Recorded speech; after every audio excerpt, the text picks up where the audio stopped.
All right, team, welcome back. Today, we are going to be talking about the long-awaited topic about women and accountability. Now, after working with couples for a very long time and working with thousands of men for over a decade, one big question has continued to come up over and over and over again, especially from men, which is why can't women take accountability when they are in the wrong in a relationship? You've probably seen the online memes and the videos and the jokes, and this isn't some biased narrative or perspective. This is something that a lot of women openly admit to struggling with. They say, I struggle to take accountability in a relationship. I struggle to take ownership for my part of the relationship. Or they have a couple relationships where the exact same challenge happens over and over again. The relationship ends, and they finally come to a place of saying, maybe it wasn't all those guys. Maybe I had something to do with that. And they reflect and finally come to the realization that there was some part that they played in it. So I'm going to do two things in this video. I'm going to break down why women are not incentivized to take accountability in a relationship and why there are certain structures that actually lead to women being disincentivized towards accountability. And I'm going to talk to you guys about how you can actually support accountability in your relationship. Because I think one of the most frustrating things for men, for all of us guys in a relationship, is when our partner, when a woman, our girlfriend, our wife can't take accountability. It can be very, very frustrating because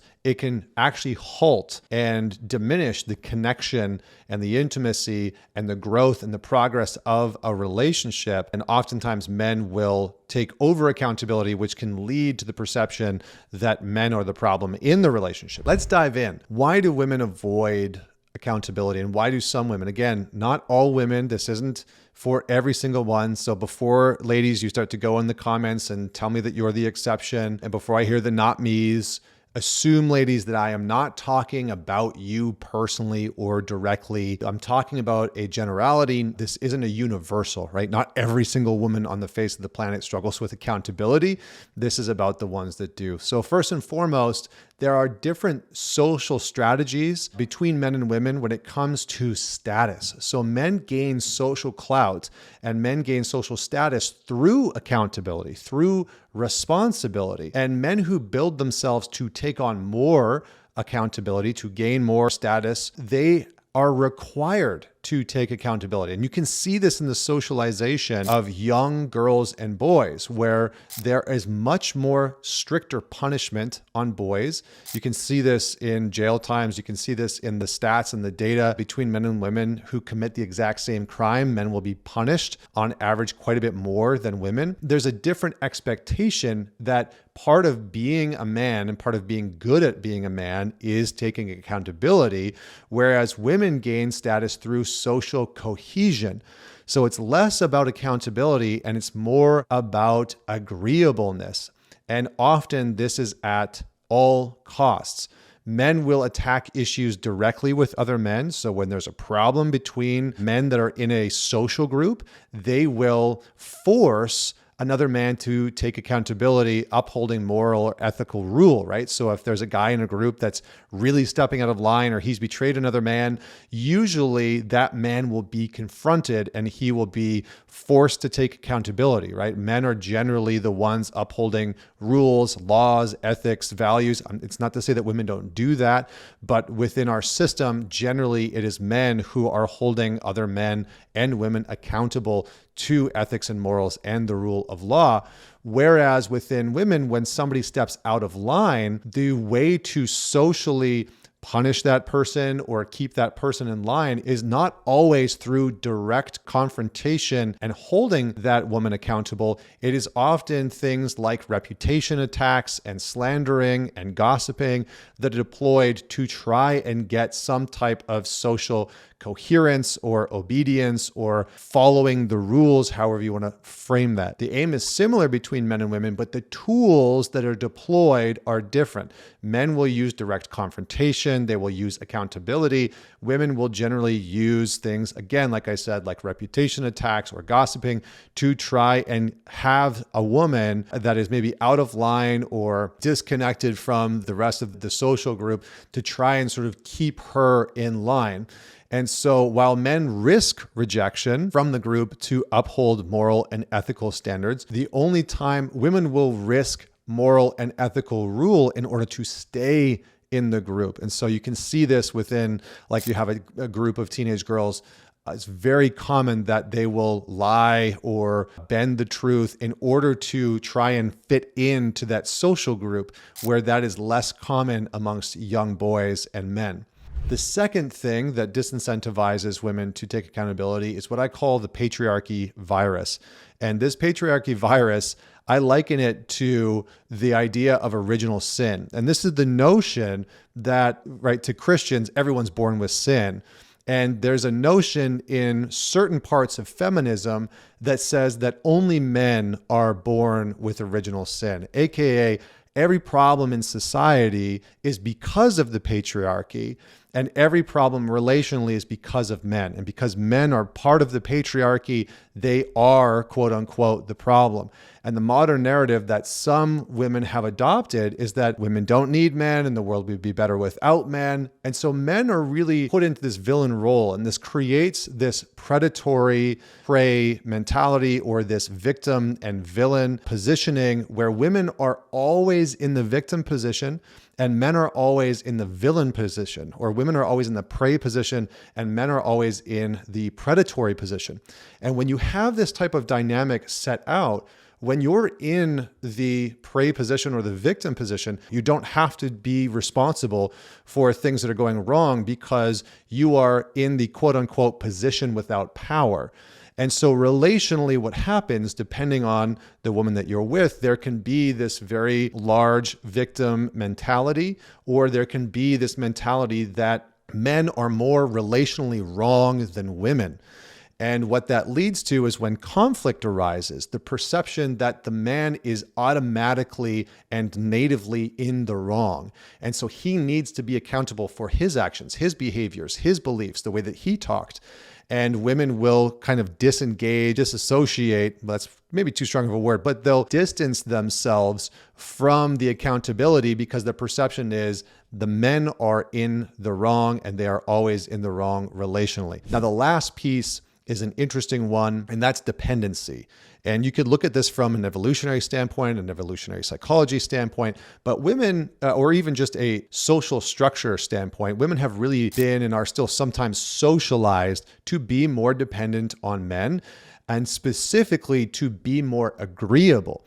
So there's a notion that women have to be more agreeable and statistically are more agreeable, according to the research, which can create a kind of dynamic where taking accountability with the person that you depend on can feel like a threat to their safety. And so for some women that feel more dependent on a man, that have been sort of taught and told that they need to be more agreeable, or the inverse of that, right? Like, do not be agreeable in any way, shape, or form, right? Do not be agreeable with men at all because men are in the wrong. This is the previous point. You are disincentivized to take accountability for your actions. And you're disincentivized because if you are dependent on a man wholly and you're in the wrong, then there's a threat and a risk that he might leave you.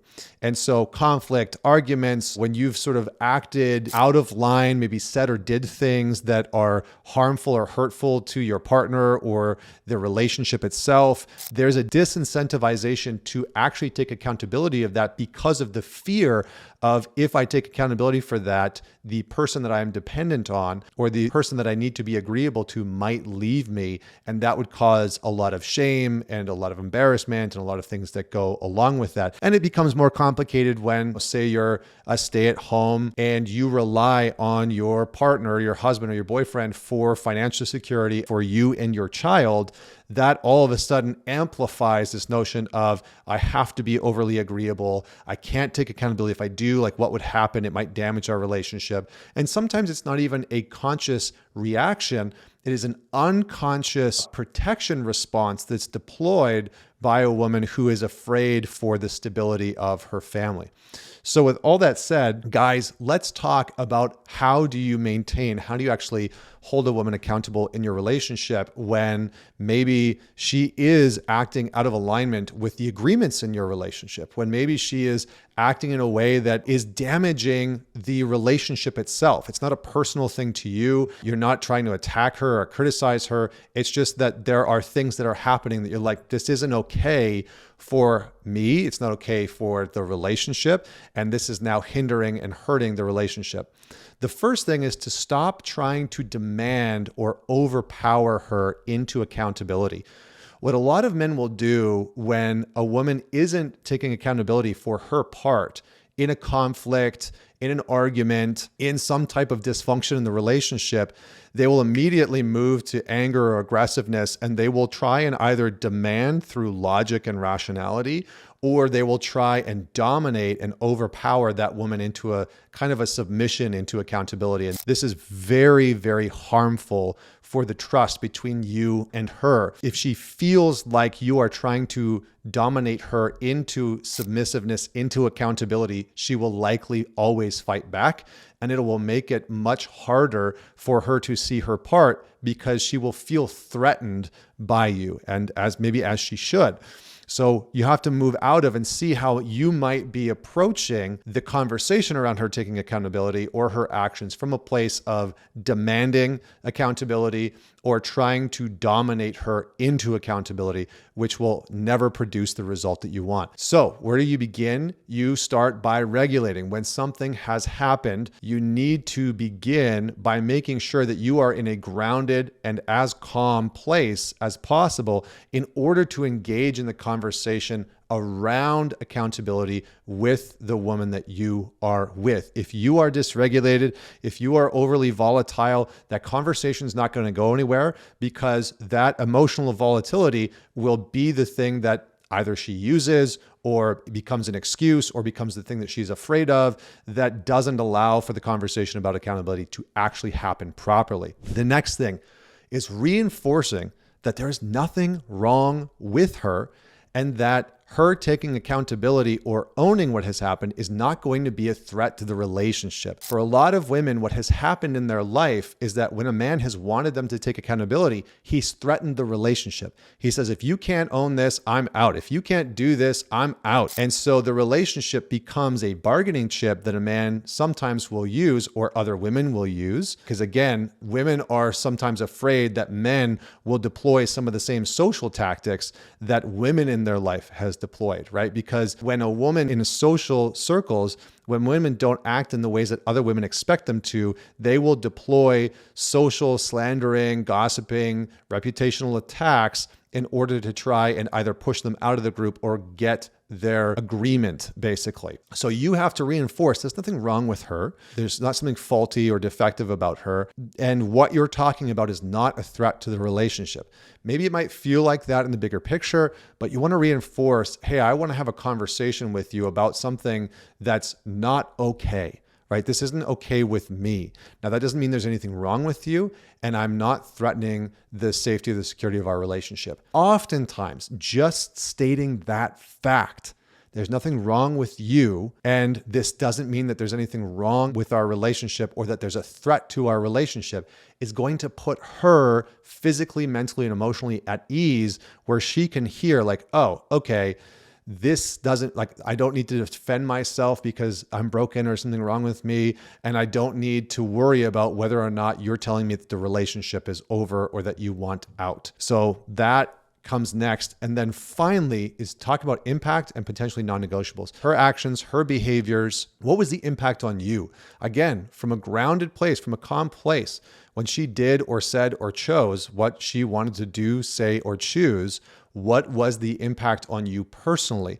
And communicating that as clearly as possible in many ways is going to be perceived as vulnerability by her. Hey, when you did that, or when you said that, it hurt me because of X, Y, and Z. Or when you did that or said that, it made me question whether or not I can really trust you because it felt like you were crossing a line in our relationship. Again, depersonalizing it, not threatening the relationship. You're not demanding that she takes accountability. You are speaking from a place of here's the impact that your actions, behaviors, choices, and words had on me.